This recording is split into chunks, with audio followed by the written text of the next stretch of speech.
Hey guys, welcome to an interesting video on Wild Rift. So we're back with a Ashe support supplementary guide. Now, I haven't been releasing videos in the past couple of days because I've been really busy. Now, I know that I don't really have a regular upload schedule, but I try to do like a video every alternate day, and we haven't really been able to do that for the past couple of days. But we're back with a really interesting one with the Ashe support, and we also have a couple more interesting ones coming up, like MF, a new MF guide. But yeah, let's just jump straight into the Ashe support. I think this is going to be a pretty long explanation because Ashe has a lot of items that she can go for and a lot of explanation as to how it works. So basically, first up for Ashe support, you want to of course get the Spectral Sickle. Now of course Ashe has a lot of poke with her W, and this whole support build basically revolves around Ashe's W's poke as well as the Ashe ultimate, that global arrow. So the Spectral Sickle of course will give you gold every time you hit your poke successfully, assuming you of course have charges, and eventually it will evolve all the way to the item that gives you 40% cooldown reduction upon takedown for your enchantment. So the first item you want to go for all the time and you want to rush is going to be the Imperial Mandate. So this is the main item that makes Ashe support work. So what does Imperial Mandate do? It gives you a bit of health, gives you a bit of AP, gives you ability haste. Now the main important stat here is the ability haste, because your whole build is going to be focused on getting yourself ability haste. So the next part that makes it successful in Ashe support is coordinated fire. So basically when you fire an ability that slow or immobilize a champion, you will deal bonus magic damage and you will also mark them. Now in the case of Ashe, Ashe's whole kit slow. So basically every single attack that you put on an enemy, whether it's her auto attack, her Q, her ultimate, or her W, will be able to proc Imperial Mandate. Or rather, mark enemies with Imperial Mandate. So what this does is, aside from doing the bonus magic damage, when your allies proc the Imperial Mandate, they will deal an additional bonus magic damage, and both you and your ally gets bonus movement speed. The reason why this works so successfully on Ashe is because of her huge range on her W. So she can hit her W onto, like, let's say 5 people, 4 people, that kind of thing, and your allies can start proccing. So overall it increases the damage of both you and your allies onto the enemies, and it also gives you both of you guys additional movement speed to move around in fights. You will see that from the gameplay later that Ashe is an absolute teamfight monster. When I say Ashe, of course I'm talking about Ashe support throughout this entire video. And after you get that, you generally want to get the tier. So the tier is of course this one, so you can start stacking. This gives you mana every time you cast your abilities, and you want to start stacking the tier. So after getting the tier, you want to get the Ionian Redemption. You basically have two options here. You want to always go for the Ionian Boots of Lucidity, because as I said, it's all about the ability haste. Then you really have like a couple of options. Normally you generally either go for Redemption, or you go for the Comet.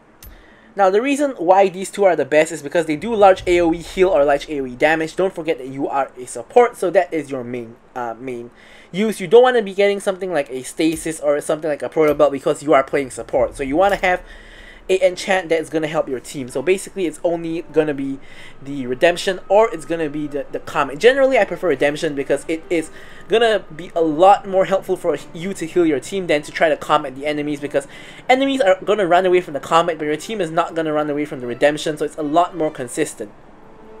Alright, so next up, depending on how much stacks you have, I like to go for Mana Mune. But before I go for that, actually earlier on you can also get the Execution's Calling for the anti-heal. So I like to go for the Mana Mune. Now there are people who like to go for the other item, which is the Fimble Winter. This one, the Winter's Approach, that eventually goes on the Fimble Winter. This gives you a small shield based on your mana every time you slow or immobilize a enemy.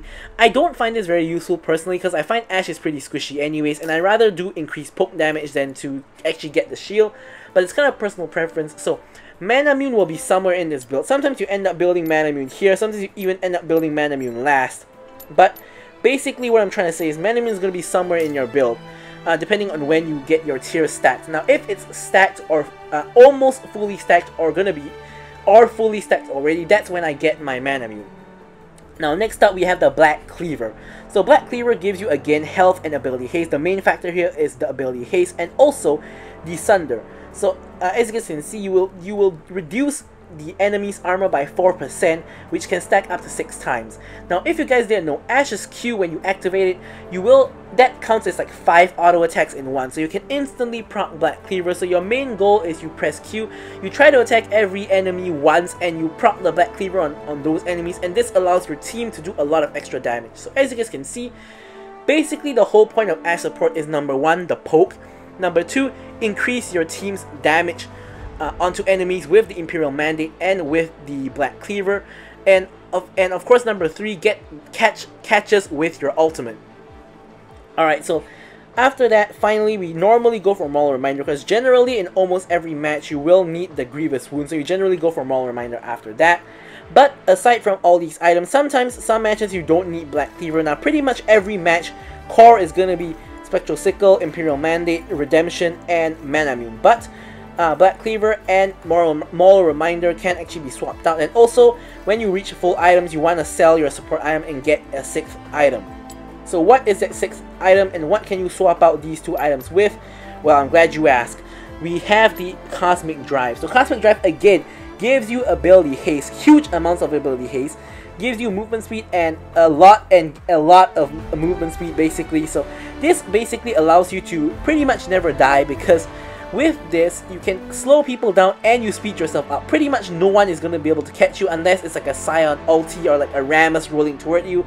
But aside from that, pretty much no one is going to be able to catch you with a Cosmic Drive as long as you position correctly. So Cosmic Drive is an option.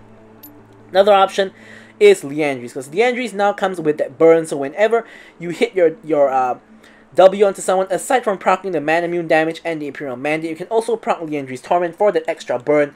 Now this is particularly useful against tanky teams when they have like 2 or 3 tanks, is when I would go for Liandry's Torment. Aside from that, I don't really go for this item. Now Ixtali Seed Jar is an item that you want to go for if you need to be more tanky. Now sometimes you just need that extra health. 425 health is a lot.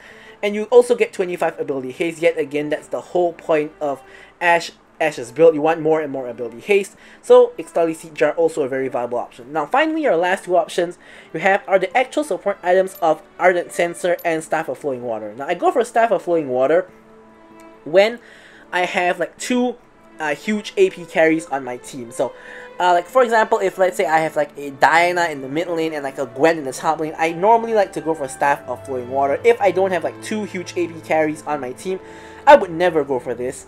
And next up we have Ardent Censor. Now Ardent Censor I go for if I have multiple attack speed champions on my team. Now attack speed champions don't only mean ADCs. So it could be like a Vayne ADC, that's an attack speed champion. I might maybe have a Diana in the mid lane, that's an attack speed champion as well. Maybe I have a Yasuo in the top lane, that's also an attack speed champion. So if I have like 2 or 3 or maybe like 3 attack speed champions, maybe Olaf in the jungle as well, a lot of other examples we can have, then I will go for the Ardent Censor. Aside from that, I wouldn't actually go for Ardent Censor. So how are you gonna proc Ardent Censor and Staff of Flowing Water? Because you do have to heal, and Ashe doesn't have any healing abilities. So that's where the runes and the spells come in. So first up, we have your heal summoner spell, of course, which is gonna proc your Ardent Censor and your Staff of Flowing Water, of course, and of course we go for flash as well.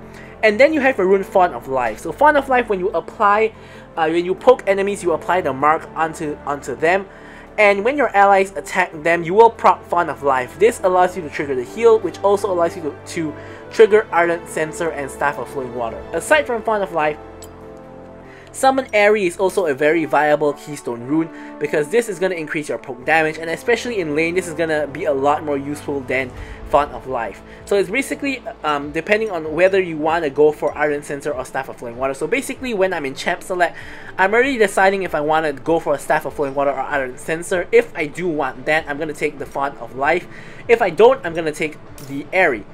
So for the second rune, you always want weakness, because all of Ashe's abilities will slow people down. So this is going to increase your team's damage onto everybody basically. For the inspiration rune, Hunter Genius all the time. As I said, it's all about the ability haste, so no arguments here. And finally, for the mill rune, it's basically either going to be like nullifying orb, or it's going to be like bone plating. Basically, these are the runes you want to use to protect yourself. You don't want to go for loyalty because that's a pretty trash rune, so you don't really want to go for that. Now with the long explanation out of the way, we can actually move on to discussing the gameplay. Welcome to Wild Rift. Alrighty, so now we can move on to talking about the gameplay itself. Now, there's a lot of things that we gotta discuss about Ashe support. Of course, this is a whole brand new playstyle, not a brand new champion. We've covered a lot of Ashe on the channel, but we haven't covered Ashe support at all. And now I know Ashe support is not like a very new thing. It's been out for a couple of weeks now, but I never really got a chance to play Ashe support, because I don't really play support that much. This is a match where I got autofilled to support, and before I get into talking about the Ashe support stuff, I'm going to straight away jump into the gameplay, because here you see a Lee Sin is trying to invade. So since my jungler is trying to invade, I'm here to back him up as the support. So here, we're waiting, because we want Yone to use his spells on the buff. We see Yone Q3 come through, so we're going to go over. I'm auto-attacking Yone, I'm Wing Yone, sorry. I proc my stacks of my Spectral Sickle, Lee Sin gets the buff, and we're all Gucci. So, really nice invade by the Lee Sin, gets himself the red buff and level 2, and denies the Yone, gets his Raptors as well. Really aggressive play by the Lee Sin, but you know, it works out for him. So here Lee Sin getting a little bit over aggressive here. Soraka's on the rotation now. I see Soraka moving, so I'm gonna move as well. Remember, you are the support.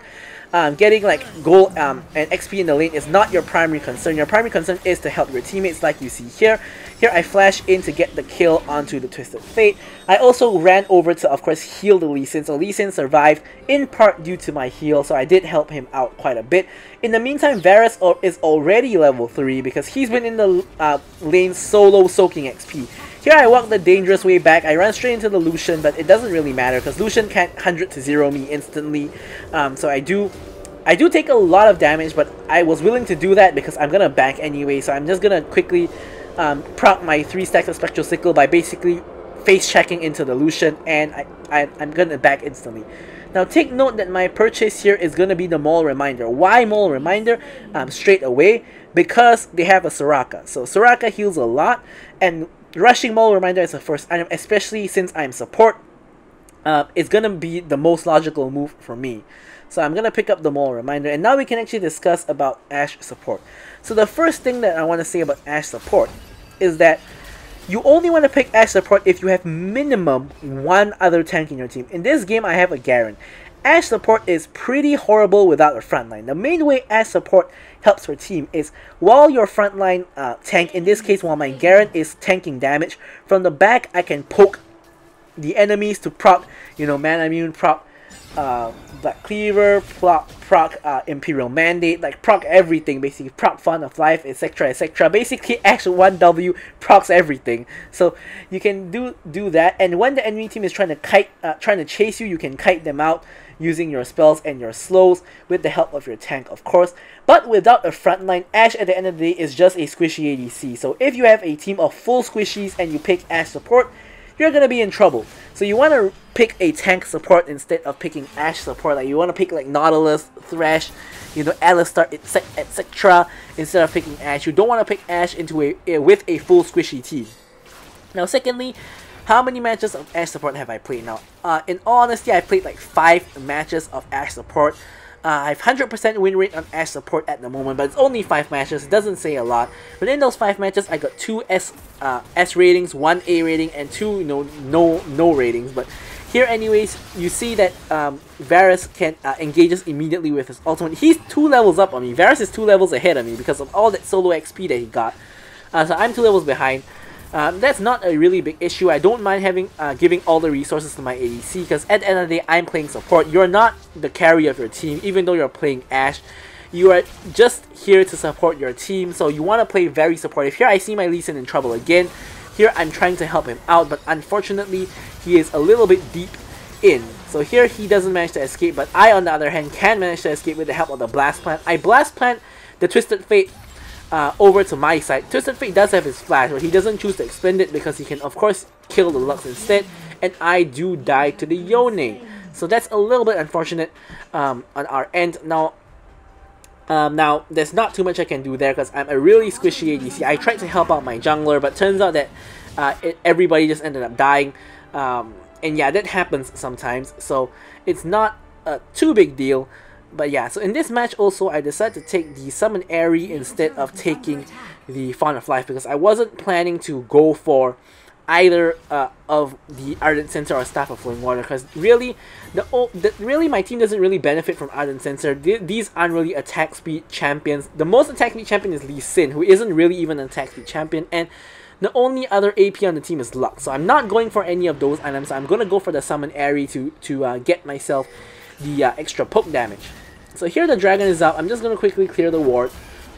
And of course we do expect the enemy team to contest. I'm going to send my Hawk Shot down and check where the enemies are exactly. Now I don't actually end up spotting the enemies, although we can now see that they're right behind the dragon pit.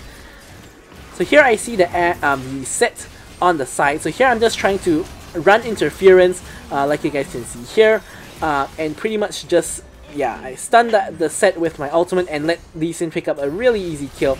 Lee Sin goes in on the Soraka, Lux gets an easy kill onto the Soraka, and now Lucian is caught high and dry. He's going to be able to dash away, does dodge the Lux Binding, and does manage to flash to safety. So you guys can already start to see that Ashe support is bringing some utility. Now I'm 1-1 and 1 only at the moment. But you have already seen me roam quite a bit and help out my Lee Sin. You've already seen me set up a kill with the set. And honestly, Ashe support at the moment, I don't even have my Imperial Mandate yet. So at this point, I'm literally like half a champion at the current moment. I'm not really doing a lot. Really, my only value at the current moment is my ultimate. Even my W has very little value because I'm barely doing any damage because I don't actually have any items at the moment. So here, I'm gonna hit the arrow onto the Soraka, allows the Lux to one-shot her. Here Yone tries to go in. We nearly get the kill, but Yone, has the soul I'm bound to get back to. Here I'm just slowing down the Twisted Fate as much as I can, and at the same time trying my best to proc my support item. Again, proccing the support item. Even if you didn't have support item as you want to poke anyways, so basically you always want to poke. But in this case, we can even proc the support item. Here I'm sending the Hawk Shot down to see where the enemies are at. We can see Lucian somewhat nearby, but doesn't quite matter all that much. So here I don't have my ult up, so I don't want to play too aggressive. But with the Ashe ult and Varus ult combined, we could do a whole load of damage and kill someone really easy. So here my ult has come back up. So I'm looking for an ult. Whether be it in my lane or in another lane, always you want to look for an ult when you have the Ashe ultimate, because with this build, your ult cooldown is really low. So here you guys can see Lucian dash forward, I instantly ult him, Varus ults him, and not Varus, I am able to get the kill, not Varus. Yeah, I did not intend to KS my ADC there. Again, you're playing support, you want to give the kills to your ADC, you don't want to KS your ADC at all. So here the issue is that I'm out of mana. So I do really want to back, because without mana I'm pretty much useless, because all Ashe's usefulness comes from her spells. You barely do anything without having your spells. But we do manage to actually secure the tower, and I am able to finally back. So because of how literally every single item that you are buying, except maybe like the Moral Reminder, has ability haste, your ult cooldown is at some point in time gonna be like 15 seconds or so. So literally you can use it for anything you want. Like you can literally just use it for fun. Like if you think someone is out of position, you can just launch it. If no one ends up following up, it doesn't quite matter. It's gonna be up 15 seconds later anyway. You want to just launch it whenever you can. So here at my ult, yet again, I'm launching it. I do hit the Yone with the ult. I don't quite scroll my screen there to actually show it. But here you see Garen does get the kill of my ult onto the Yone. So again, that's where Ashe support value comes in. So here I flash forward to heal the Lee Sin, being the selfless support that I am. At the same time, I pick up the kill on set for my efforts. Again, I'm not trying to KS. I'm just, I just happen to get the last hit. Like, really getting the last hit on Ashe support, it isn't really even very easy. So anyways, here Lucian tries to go in. I'm trying to actually stop him, but unfortunately I can't do too much to dissuade him.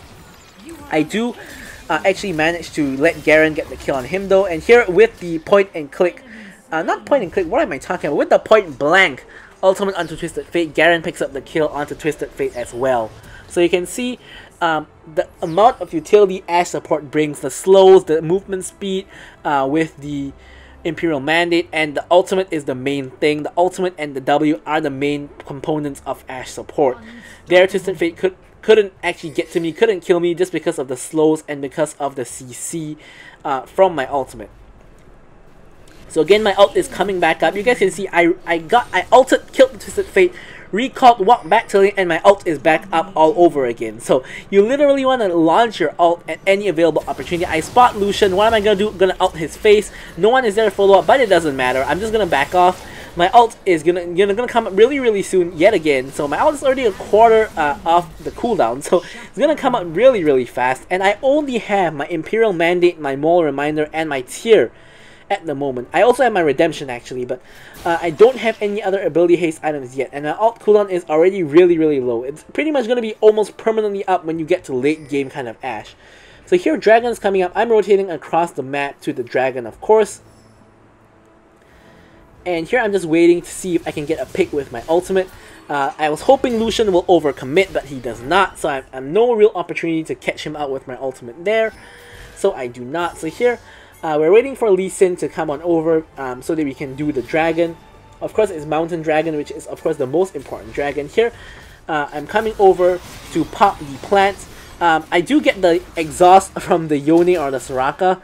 I think it's on the from the Soraka. So here, nice kick by Lee Sin to kick Soraka into our team. We get a free pick, and Lee Sin comes back over the wall to secure the dragon. And here I use the redemption on my entire team. Remember that you have the support item, so you can use redemption as much as you want because you're likely to get 2 takedowns really easy, and your redemption is pretty much going to be back up again. So you want a redemption liberally. Just spam your redemption whenever you can. Same goes with your ultimate, of course. So here we see the ultimate catches the set. Set is down. At this point, I've set up at least at the minimum like 5 kills for my team with my ultimate at the minimum, which is like a quarter of the team's kills. If you notice, my KDA now is 4, 1, and 7. Of course, my team is pretty much winning all across the board, so I don't have like really high KP or anything like that, but it's still really good. Again, my W manages to pick up the kill somehow. Like, really, it isn't even easy to KS on Ashe support because your W and everything does really little damage, especially because I don't even have the mana immune yet. Like, when I have the mirror mana, maybe, like, yeah, it's easier to KS, but at this point in time, I'm doing very little damage. I'm mostly just there for utility, and I'm really surprised I'm getting so many kills. Alright, but yeah, so here, again, I'm just basically shooting whoever is in my range, and just, you know, hitting my Q on whoever is in my range. Lucian goes really aggressive. Unfortunately, I don't have my ult up. Here I'm going to redemption again. Lucian, really aggressive again. Lux hits the binding. Soraka is down, and again, happens to be on 1 HP, and I do get the kill with my W again. I swear I'm not trying to KS my teammates, but really just happening that way. So here, Set goes in with the ultimate with the suplex. Here I'm just basically just auto-attacking and Wing anybody who I can see. Unfortunately, though, I'm out of mana, so I do want to back at this point to recuperate some of my mana, but I do see a huge wave in bot, so I'm going to try to push down this tower before I back to, of course, get objectives for my team. Garen gets the memo, comes over and helps me. Here you guys can see I'm kiting on the Set. He can't reach me because of the huge slow I have on from my passive, and also from the movement speed I get from the Imperial Mandate. He cannot reach me at all.